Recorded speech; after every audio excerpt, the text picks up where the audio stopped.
Hello students, welcome to 4th semester CSS English. Now we are going to learn Unit 4 and that is letter writing.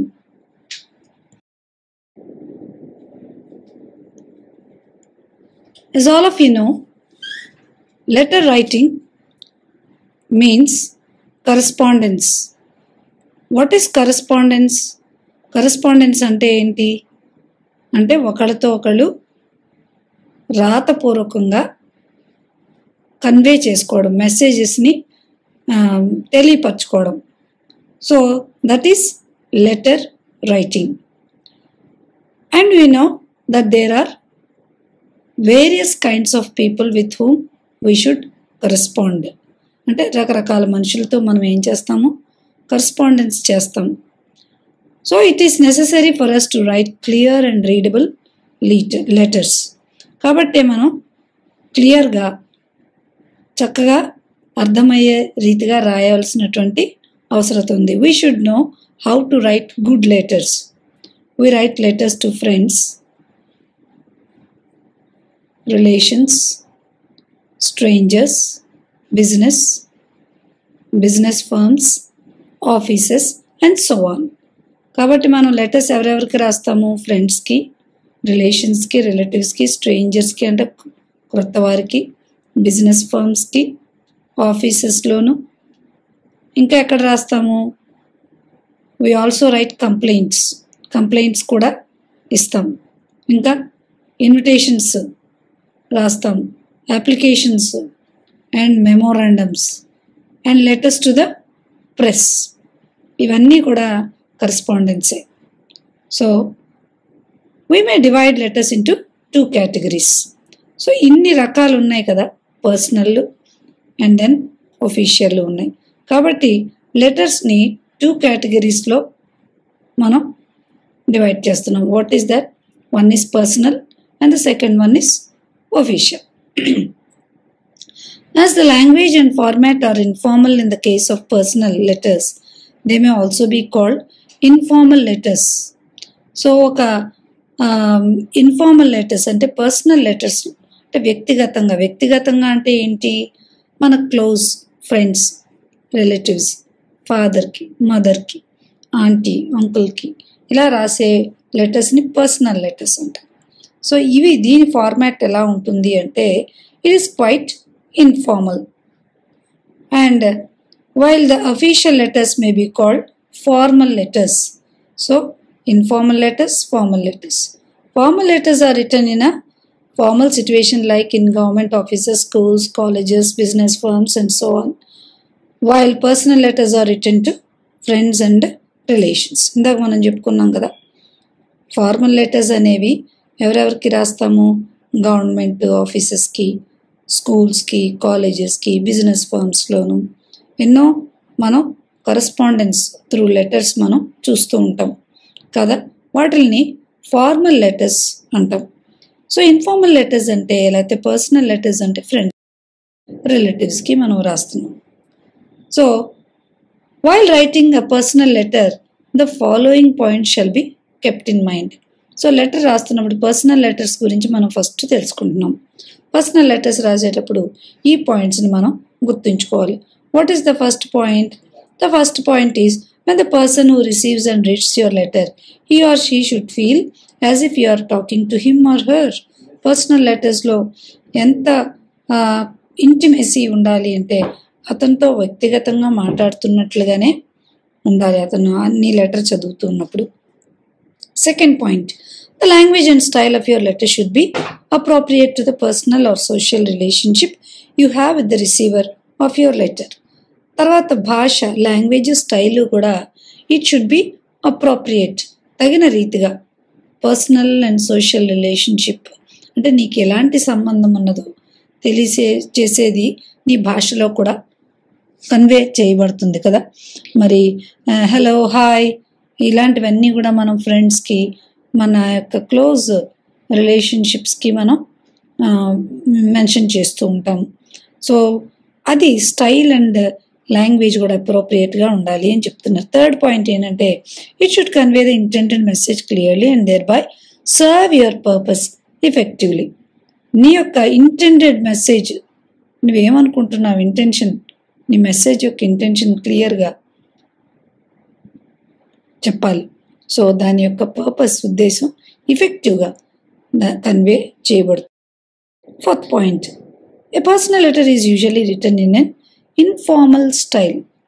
అంటే personal letter అంతా కూడా ఇన్ఫార్మల్గా ఉంటుంది, అంటే అఫీషియల్గా ఉండదు, చాలా ఇంటిమేట్గా, వ్యక్తిగతంగా, సీదాసాదాగా ఉంటుంది. కాబట్టి receiver should feel that your letter reflects your sincerity. కాబట్టి రిసీవర్, ఎవరైతే నీ ఉత్తరాన్ని అందుకుంటున్నారో వాళ్ళు నీ యొక్క సిన్సియారిటీని వాళ్ళు గ్రహించగలుగుతారు. ఫిఫ్త్ పాయింట్ ఏంటంటే a good letter always avoids pedantic expressions or bombastic style of language. ఒక మంచి ఉత్తరం పెడాంటిక్ ఎక్స్ప్రెషన్స్ అంటే high flown language, bombastic style of language ఉండదు. మామూలు లాంగ్వేజ్లోనే మనం వ్యక్తిగతమైన లెటర్స్ని రాస్తాం. Never try to show off in a personal letter. Show off చేయకూడదు పర్సనల్ లెటర్లో. నీకు ఎంత లాంగ్వేజ్ వచ్చు, ఎంత హై సౌండింగ్ లాంగ్వేజ్, అది చూపించుకోవడానికి ప్రయత్నించకూడదు. Sixth point, there should not be any mistake of spelling, punctuation and grammar in your letter. మాకు తెలిసిందే కదా, గ్రామరు, పంక్చుయేషన్, స్పెల్లింగ్స్ జాగ్రత్తగా ఉండాలి. రాంగ్ స్పెల్లింగ్ ఉంటే, నీ పంక్చుయేషన్ ఉంటే it miscarries the message and create misunderstanding. తప్పుగా దాన్ని అర్థం చేసుకుని నిన్ను తప్పుగా భావాన్ని వాడికి తెలియపరుస్తుంది. కాబట్టి ఇవి. And the next, here are 2 examples of sample letters of informal style. Informal స్టైల్లో ఉండే లెటర్స్ 2 ఎగ్జాంపుల్స్ మనం ఇక్కడ చూస్తున్నాం. ద ఫస్ట్ స్టైల్, ఇక్కడ సుధాకర్కి ఎవరు రాస్తున్నారంటే దివాకర్ రాస్తున్నాడు. సో ఫస్ట్ మనం ఇక్కడ చూసినట్లయితే ఫ్రమ్ అడ్రస్ చూస్తాం. దీన్ని ఫ్రమ్ అడ్రస్ అంటారు. దీన్ని ఈ స్టైల్లో మనం చూస్తున్నాం. ఇక్కడ దెర్ ఇస్ కామా ప్రతి దాంట్లో. 10 నేతాజీ రోడ్, గవర్నర్ పేట, విజయవాడ, కింద డేట్, ప్రతిదానికి కామాలు ఉన్నాయి, చివరన ఫుల్ స్టాప్. అలా ఇక్కడ డియర్ సుధాకర్ కామా, చివరన yours lovingly comma Divakar full stop. So and this is the middle part is called body of the letter. So ఇవి ఒక పర్సనల్ లెటర్లో ఉండే ఈ పార్ట్స్ని మనం ఇందులో చూస్తాం. అలాగే ఇప్పుడు మనం చూసినట్లయితే సెకండ్ లెటర్లో చూస్తున్నాం. ఇక్కడ సెకండ్ లెటర్లో ఫ్రమ్ అడ్రస్ మనం చూసినట్లయితే పంక్చుయేషన్ లేదు, కామాలు లేవు, చివరిని ఇక్కడ ఒకటి మటుకు ఫుల్ స్టాప్ వచ్చింది. ఇది ఫాదర్కి రాస్తున్నాడు. ఎవరు? తన యొక్క కుమారుడు రాస్తున్నాడు. So it is all the more personal. ముందు లెటర్ ఏమో ఫ్రెండ్, ఇద్దరు ఫ్రెండ్స్ రాసుకున్నటువంటిది. సో ఇక్కడ మనం చూసినట్లయితే there is no punctuation here. ఇక్కడ కూడా ఉంది, ఇక్కడైతే ఉంది. And then we are also coming to the closing. Your loving son, ఇక్కడ కామా ఫుల్ స్టాప్, అండ్ మధ్యలో అదంతా కూడా body of the letter. So first లెటర్కి సెకండ్ లెటర్కి డిఫరెన్సియేషన్ మనం చూసినట్లయితే in the first letter there is punctuation and in the second letter from అడ్రస్కి there is no punctuation. So some kind of discussion about these sample letters. First one is written by Divakar to his friend Sudhakar. Divakar Sudhakarki రాసినటువంటి letter ఏమో first letter. Second letter is written by mister Ravikumar to his father. ఫాదర్కి రవికుమార్ రాశాడు. Both are personal letters, రెండు కూడా personal లెటర్సే. So ఈ parts, ఆ లెటర్లో ఉన్నటువంటి పార్ట్స్ ఏంటో మనం చూద్దాం. The first part is the writer's address. మనం top right hand corner side మనం చూస్తున్నది ఏంటంటే this is the writer's address. ఎవరైతే ఉత్తరం రాస్తున్నాడో అతని అడ్రస్ ఇది. And that is called the writer's address which is often called the heading of the letter. Writer's అడ్రస్ని ఏమంటాం? హెడ్డింగ్ ఆఫ్ ద లెటర్ అంటారు. అది గుర్తుంచుకోవాలి ఈ పార్ట్. సో అది top right hand corner of the పేజ్లో రాస్తారు. There is a comma at the end of every line. ప్రతి దానికి కూడా ప్రతి లైన్కి కామా ఉండడం మనం చూసాం. Except in the last line which is of course ends in a full stop. చివరిది ఫుల్ స్టాప్ ఎండ్ అయింది. కానీ ద లేటెస్ట్ గుర్తుంచుకోండి, లేటెస్ట్ అంటే రీసెంట్గా ఉన్నటువంటి మెథడ్ ఏంటంటే of writing is to use minimum punctuation. అది మినిమం పంక్చువేషన్ మనం వాడుకోవాలి లెటర్స్ రాసినప్పుడు. Thus the address in the above samples can also be written as, ఇలాగ కూడా రాయొచ్చు. ఇంతకుముందు ఉన్నటువంటి అడ్రస్లు ఇలాగ కూడా రాయొచ్చు.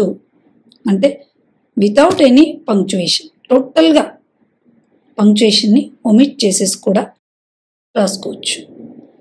సెకండ్ లెటర్లో మనం ఇలా చూసాం. See this is how it is. హెడ్డింగ్ని ఇలాగా రాశారు. హెడ్డింగ్ అంటే ఏంటి? రైటర్స్ అడ్రస్సే. కాబట్టి ఇక్కడ మనం చూసినట్లయితే the punctuation is omitted. Punctuation omit చేయబడింది. ఎందుకు అంటే ఇది ఒక లేటెస్ట్ మెథడ్ ఆఫ్ రైటింగ్ అన్నాం. సో ఎలాగ డిఫరెన్షియేట్ చేస్తాము? ఈ పంక్చువేషన్ ఒమిట్ చేసినప్పుడు there must be we must leave necessary appropriate space between the numbers or words.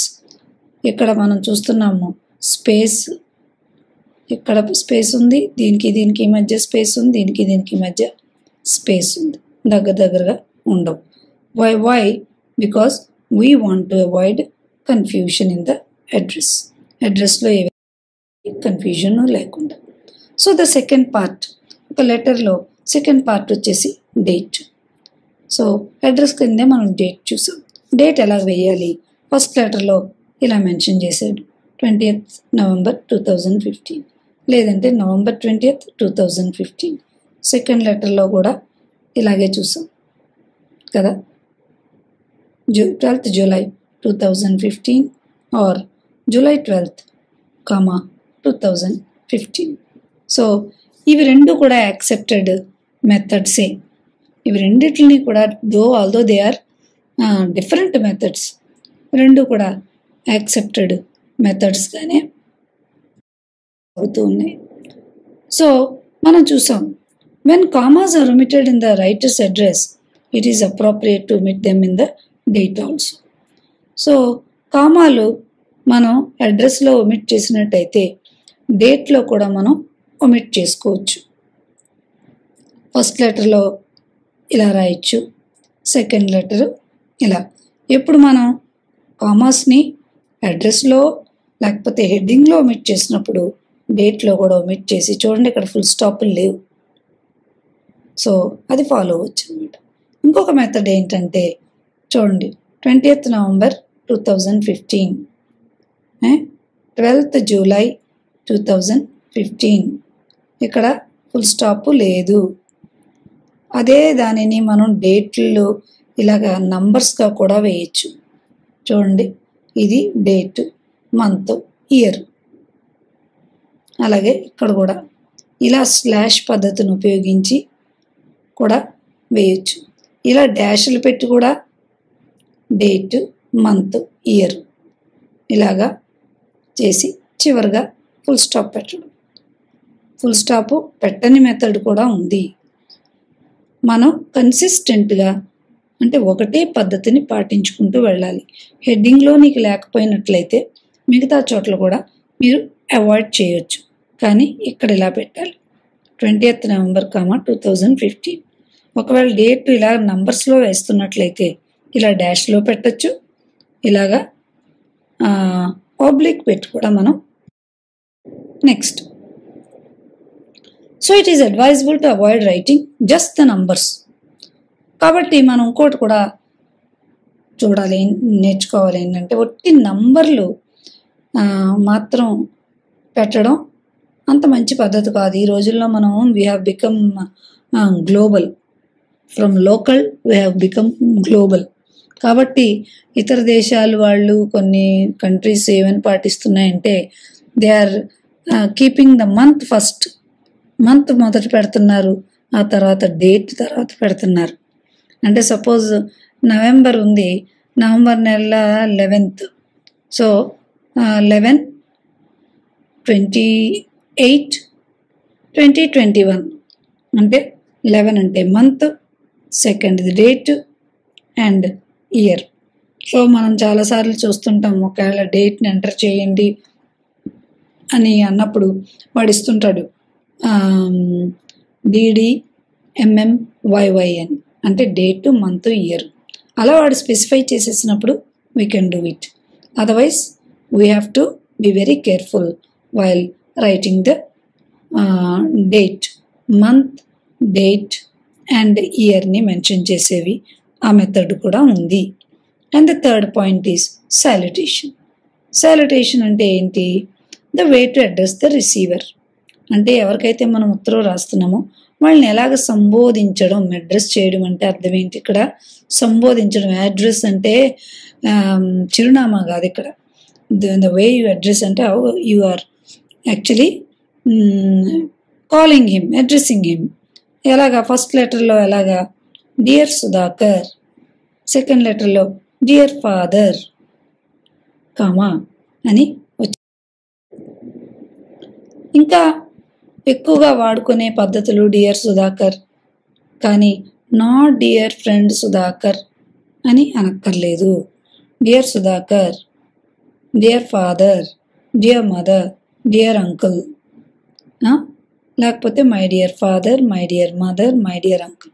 కానీ ఫ్రెండ్కి అయితే ఇలాగ అనక్కర్లేదు అని మనకి చెప్తున్నారు.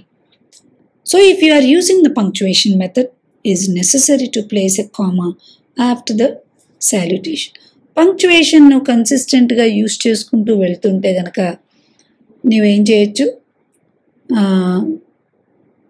ఇక్కడ కామా వాడుకోవచ్చు.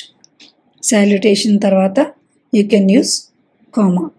కానీ పంక్చుయేషన్ మీరు అవాయిడ్ చేస్తుంటే ఈ కామాను కూడా మీరు అవాయిడ్ చేయవచ్చు.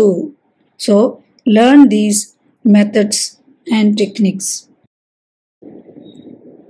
Now comes the body of the letter. So first లెటర్లో బాడీ ఆఫ్ ద లెటర్ ఏమేమి కన్వే చేస్తుందన్నమాట?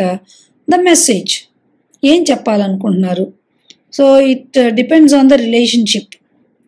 Body of the letter depends on the relationship you have with the receiver. So నువ్వు ఇన్ఫార్మల్ ఆర్ ఫార్మల్ స్టైల్లో ఎలా రాస్తున్నావు అంటే, నీకు close అయితే ఇన్ఫార్మల్లో రాస్తావు, లేదు దూరం వాళ్ళు అంటే ఫార్మల్గా రాస్తావు. But your style must reflect your sincerity of feeling. So నీ యొక్క సిన్సియారిటీని తెలియపరుస్తుందని ఆల్రెడీ మనం నేర్చుకున్నాం. You can divide it into 2 or more paragraphs. So letter, body of the లెటర్ని 2, 3, 4 అలాగా నీకు ఏది థాట్ని డివైడ్ చేసుకుంటూ పోతున్నప్పుడు you can divide the paragraphs according to your thought. Next, so sample letters if you go through, it has 4 paragraphs in its body. Body of the letterలో 4 paragraphs ఉన్నాయి. And ఒక్కొక్క పారాగ్రాఫ్లో ఒక్కొక్క థాట్ని అక్కడ ఎక్స్ప్రెస్ చేసుకుంటూ వచ్చాడు కదా. ఫస్ట్ లెటర్లో the friend is happy to convey his happiness over the success of his friend. ఇంకొక friend యొక్క సక్సెస్ని ఎక్స్ప్రెస్ సక్సెస్కి తన యొక్క హ్యాపీనెస్ని కన్వే చేశాడు. సెకండ్ పారాగ్రాఫ్లో he says how another young man is inspired by the success. So he is conveying so many messages దాంట్లో తెలియపరుస్తూ ఉన్నాడు. And he talks about his friend's wife, తన యొక్క ఫ్రెండ్స్ వైఫ్ గురించి కూడా అక్కడ మాట్లాడాడు. సపోర్ట్ ఇచ్చినటువంటి తన హస్బెండ్కి ఎలా సపోర్ట్ ఇచ్చిందో ఇవన్నీ తెలియపరుస్తున్నారంటే we also know that this friend is a senior. ఈ ఫ్రెండ్ సీనియర్ అని కూడా మనకి అర్థమవుతుంది అన్నమాట. That is the relationship. ఒక జూనియర్కి ఒక మ్యారీడ్ సీనియర్కి ఇక్కడ ఒక కాన్వర్జేషన్ ఆర్ కరస్పాండెన్స్. ఫైనల్ పారాగ్రాఫ్లో convey my regards to your parents అంటాం, లేదంటే ఎవరైతే ఇంట్లో ఉన్నారో వాళ్ళకి విషెస్ చెప్తాం, రిగార్డ్స్ చెప్తాం.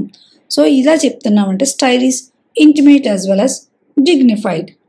And from the style you can imagine that the writer is perhaps a little senior. ఇందులో అర్థమైపోతుంది సీనియర్ అని. And then he expresses his concern for his friend's wife and parents. ఫ్రెండ్కి, వైఫ్కి, పేరెంట్స్కి విషెస్ తెలియజేస్తున్నాడు. This is further attested by the mention of Ravi who is junior. So జూనియర్గా రవి ఉంటున్నాడు అనే విషయాన్ని మనకి ఇక్కడ అర్థమైపోతూ ఉందన్నమాట. సో సెకండ్ లెటర్లో బాడీ ఆఫ్ ద లెటర్లో కూడా మనం బాడీ ఆఫ్ ద సెకండ్ లెటర్లో కూడా చూస్తాం. The first paragraph describes how the writer plans to join the university. యూనివర్సిటీకి జాయిన్ అవ్వడానికి సిద్ధపడుతున్నాడు first writer.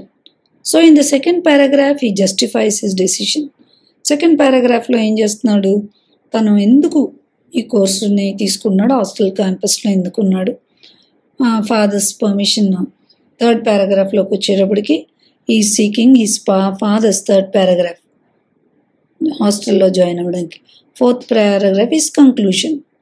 So the style of the letter is appropriate. So తండ్రికి రాస్తున్నాడు కాబట్టి సన్, ఇద్దరికి మధ్యనటువంటి style it's quite informal. So these are the parts. First part ఏమనుకున్నాము, heading. Second ఏంటి, సాల్యుటేషను. థర్డ్ ఏంటి, body of the letter. And we shall see what are the other parts of the letter writing. So ఇక్కడ చూసినట్లయితే the fifth one is subscription కదా. Communication letter రైటింగ్లో the fifth part is subscription. This is accepted way of closing a letter. లెటర్ని మనం close చేసే విధానం ఇది. The following are some commonly used subscriptions.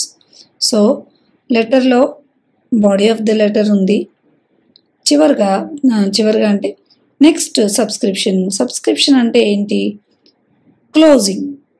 Subscription అంటే క్లోజింగ్ ద లెటర్. ఎలా close చేయొచ్చు, yours sincerely, yours ఎఫెక్షనేట్లీ.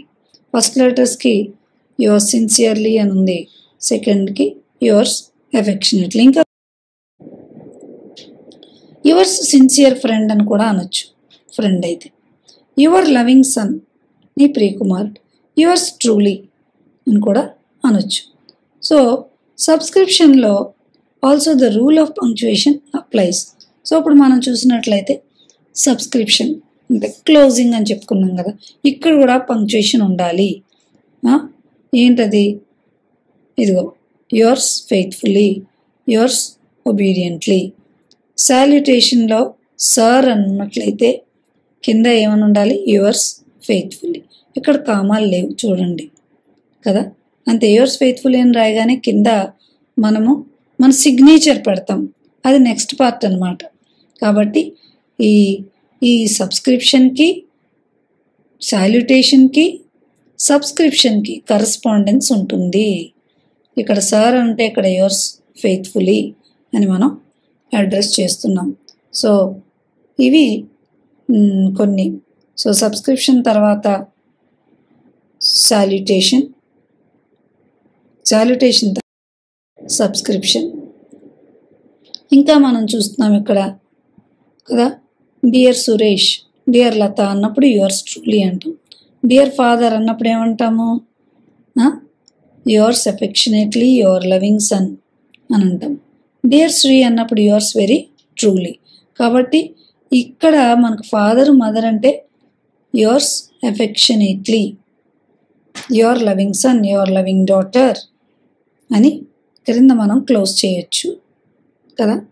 And then ఇంకొకటి సిక్స్త్ది ఏంటంటే the writers signature. Signature important point మనం చంపేయం. ఇక్కడ యువర్స్ అని ఉన్న చోట ఎక్కడ కూడా అపాస్ట్రఫీ వాడలేదు, వాడకూడదు. Don't use apostrophe. యువర్స్ దగ్గర ఉండదు దానికి, అది చాలా చాలా గుర్తుంచుకోవాలి. ఎందుకంటే this is the common mistake which students quite often do. So signature అంటే ఏంటి? సో పర్సనల్ లెటర్స్లో మనం ఎప్పుడు కూడా the writer can sign using his first name or the name by which is familiar to the receiver. So this is subscription అంటున్నాం కదా.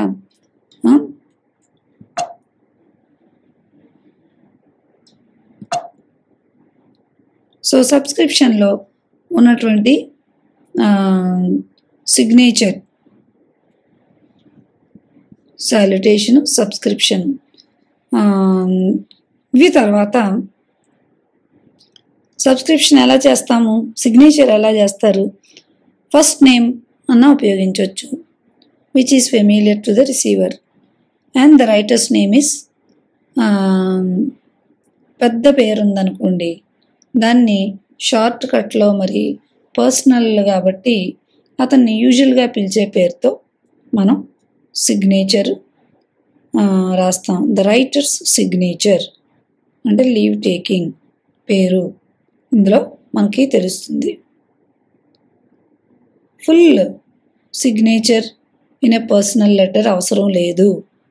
So full signature అంటే మొత్తం పేరంతా సిగ్నేచర్ చేసే ఒక పేరు, అందరికీ తెలిసినటువంటి ఒక పేరుతో సిగ్నేచర్ చేయొచ్చు. So suppose he is familiarly known as Ranganath among his friends and relatives. ఒకటి రంగనాథ్గా పరిచయం ఉంటే అదొకటే రాసేయచ్చు. కాబట్టి సైనింగ్ అంటాం దాన్ని. Signature can also be called signing.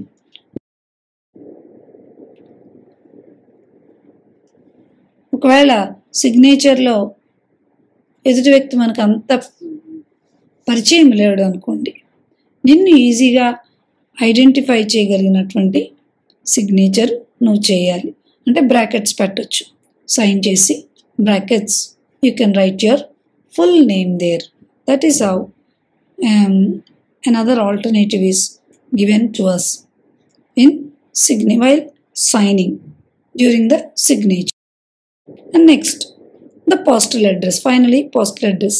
ఉత్తరం రాసేసాం, దానిపైన ఉండాలి postal address on the envelope card మీద ఉండాలి. So name and address of the receiver, ఎవరికైతే ఇస్తున్నామో పోస్ట్ చేస్తున్నామో అతని పేరు అడ్రస్ రాయాలి క్లియర్గా, legibly written in the space intended. ఎక్కడైతే ఫ్రమ్ అడ్రస్ ఉందో అది రాయాలి. కాదు, టు అడ్రస్ దానికి స్పెషల్గా ఇస్తారు కదా ఎన్వెలప్ కార్డ్స్ మీద, వాటి మీద దాని మీద ఏం రాయాలి? ఫుల్ నేమ్ రాయాలి. అడ్రసీ ఎవరికైతే మనం ఉత్తరం వేస్తున్నామో వాడి ఫుల్ నేమ్ రాయాలి. హౌస్ నంబర్ వేయాలి. If any street or locality, city, town or village, city, town, village, district, state అన్నీ కూడా మెన్షన్ చేయాలి. పిన్ కోడ్ వేయాలి and should be given. So in the case of letters return to people abroad, the name of the country is concern are to be mentioned. Abroad అయితే మన యొక్క పేరు, ఊరు పేరు కూడా రాయాలి. So this is how it or also given. మనం చూస్తున్నాం. ఒకవేళ ఇండియన్ నేమ్ అనుకోండి ఇలా రాస్తారు, అదే ఫారిన్ నేమ్ అయితే ఈ విధంగా మెన్షన్ చేయబడుతుంది. So if it is an Indian to whom we are addressing, this is how you must address. చూడండి, పేరు, quarters, university location Banaras, Uttar Pradesh, country, తర్వాత సబ్ డివిజన్ కూడా ఇస్తున్నారు. సో దిస్ ఈస్ పర్సనల్ లెటర్స్లో మనం ఇవి చూస్తున్నాం. Slang expressions, avoid slang expressions, outdated and spellings unfamiliar, foreign expressions అన్నీ కూడా మనం అవాయిడ్ చేయాలి. అబ్రివేషన్స్ ఇవన్నీ కూడా అవాయిడ్ చేసుకోవాలి. కాబట్టి మనకి ఇక్కడ ప్రాక్టీస్ యాక్టివిటీ ఉంది. So you can the suggested practice activity letters కొన్ని మీరు ప్రాక్టీస్ చేయండి. ఇక్కడ చదువుకుని ఎవరికి ఉత్తరం రాయమన్నారు, ఎవరు. సో సెండర్ అండ్ రిసీవర్ రెండు ఏంటి పర్సనల్ లెటర్స్, ఎంత పర్సనల్ అని చెప్పి మీరు ప్రాక్టీస్ చేసుకుంటూ ఉంటారు. లాంగ్వేజ్ ఇంప్రూవ్ అవుతుంది. And then you can also get accustomed to writing creatively on your own. So, okay, students, with this I am closing, and in the next lesson, we are going to learn official letters.